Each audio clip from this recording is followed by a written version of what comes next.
जय हिंद जवानों।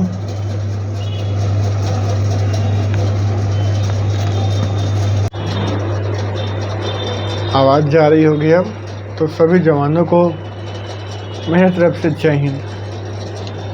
तो पिछला जो टॉपिक था तो उसमें तो हम लोग ये देख लिए कि शादी विवाह हुआ, राक्षस कुल की लड़की मिल गई। अब तो उस लड़की को ब्याह करके ले आए हम लोग, ठीक है। अब वो कभी अच्छी लगती है हमको तो कभी गलत लगती। तो आइए उसकी अच्छाइयों बुराइयों को देखते हैं। तो मिरर का अगला कॉन्सेप्ट क्या है और क्या कहता है, और वो ये है रिफ्लेक्शन और रिफ्लेक्शन को लेकर के। रिफ्लेक्शन एंड रिफ्लेक्शन, अब इन दोनों में भी बेसिक डिफरेंसेस होता है। ये एक ही सिक्के के दो पहलू हैं, रिफ्लेक्शन रिफ्रैक्शन। अंतर क्या है, एल और आर का। जैसे उस लड़की में अंतर क्या है, नेचर एंड सिग्नेचर का, ठीक उसी प्रकार रिफ्लेक्शन मीन्स क्या होता है, इन ऑकर्स ऑन सेम मीडियम। ये क्या होता है, सेम मीडियम में सेम मीडियम जब होता है तब ये रिफ्लेक्शन होता है। और रिफ्लेक्शन का मतलब क्या होता है, when medium changes, when medium changes then we see the reflection, and when medium will be same then we see the reflection. I think आप लोग समझ रहे होंगे। चलिए, एक बहुत अच्छा क्वेश्चन आया है मेरे ध्यान में कि सैलून, सैलून आप लोग बहुत कोई गए होंगे। सैलून मतलब नाई का बाल, ठाकुर जी आप लोग जाते ही होंगे। आप लोग के लिए क्वेश्चन, ठीक है। सैलून में जो मिरर होता है, ओके, या फिर कौन सा होता है ये बता दीजिए। नहीं पता है तो मैं बताऊंगा आपको। और ये बताइए आप हमको, सैलून जो है किसका एग्जाम्पल है। It is monopoly, monopoly competition है, ओलिगोपोली है, डुओपोली है, परफेक्ट कंपटीशन है, एनईटीसी कंपटीशन है। किसका एग्जाम्पल है आखिर, ये कौन सा है ये बताना है आप लोग को। आप लोग के लिए एक छोटा सा प्यारा सा क्वेश्चन है ये, ठीक है। चलिए, अब हम लोग क्या होता है, अब एक क्वेश्चन क्या पूछता है एग्जाम में, आइए हम थोड़ा उसको डिटेलिंग में करते हैं, ठीक है। मानिए सैलून है, ये सैलून का चेयर है और हम यहाँ पे आराम से बैठे हुए हैं। लुक, ये इसका आर्म है, हाथ रखने वाला आर्म रेस्टिंग हो गया, एक ये हो गया, एक ये हो गया, ठीक है। यहाँ बैठे हैं हम, कौन बैठा है, हम बैठे हुए हैं यहाँ पे, समझे, ये हम हैं, मान लीजिए। अब आप लोग को यहाँ एक और कंसेप्ट बताना है आप लोग को। यहाँ अगर हम लोग हाथ रख के कुर्सी पे बैठे हैं, आर्म्स रेस्ट जो है हमारा, आर्म्स रेस्ट, तो यहाँ क्या लगेगा, इन द चेयर या फिर ऑन द चेयर, ये आपको बताना है। भाई एनडीए में तो इंग्लिश भी पढ़ना है ना, इतना तो बता दोगे।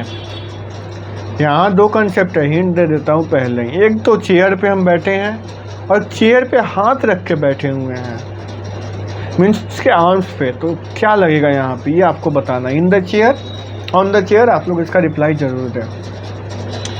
अब यहाँ चेयर के पीछे भी एक मिरर है, ये क्या है, एक मिरर है, लेट्स मिरर ए, ये मिरर ए है, और यहाँ भी एक मिरर लगा हुआ है। What is this, and which is mirror B, okay. तो एक क्वेश्चन आता है कभी भी एग्जाम में, number of images, number of images बराबर पूछता है क्या होता है। तो इसका एक सीधा सा फार्मूला होता है, इन बराबर 360 degree theta, 360 degree by theta minus 1। क्या होता है, 360 थीटा डिग्री माइनस 1। बहुत इम्पोर्टेंट है ये, ठीक है। और जो हमारा जो इमेज है, ठीक है, कभी भी ऑड नंबर में आएगा, ऑलवेज फॉर्म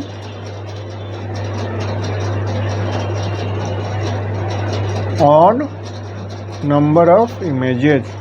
ये हम लोग अभी देखेंगे, तुरंत अभी देखेंगे, हड़बड़ाना बिल्कुल भी नहीं है, ठीक है। और ये जो 360 डिग्री बाई थीटा जो है, ये क्या होता है, ये इवन होता है, ठीक है। लेट्स एग्जांपल लेते हैं हम लोग। एग्जांपल में क्या है, एग्जांपल में है, एग्जांपल में लेते हैं 45 डिग्री। कितना डिग्री लिए, 45 डिग्री।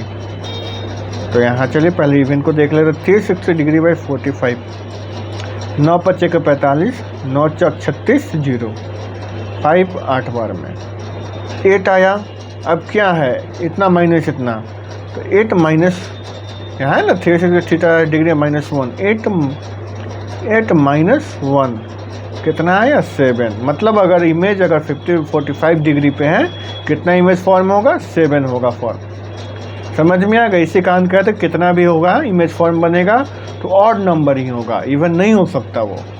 ओके, चलिए आइए प्लेन मिरर उसी समय से देख रहे हैं, आखिर प्लेन मिरर होता क्या, इसको हम लोग देख लेते हैं, समझ लेते हैं।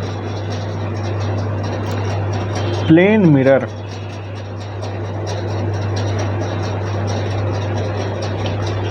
प्लेन मिरर क्या है, चाहिए पहला इसका थोड़ा एप्लीकेशन, कुछ प्रॉपर्टीज देख लेते हैं। ओके, पहली बात तो इसका जो फोकल लेंथ होता है वो इन्फिनिटिव होता है, कहीं से भी ऑब्जेक्ट खड़ा होकर अपने आप को देख सकता है। फोकल लेंथ फोकल इसका इन्फिनिटिव होता है। इमेज कैसा फॉर्म करता है, हम लोग जैसा वो इमेज हम लोग देख चुके हैं, वर्चुअल, इरेक्ट, ये इमेज फॉर्म होता है, ठीक है। और लेटरली इन्वर्टेड भी होता है।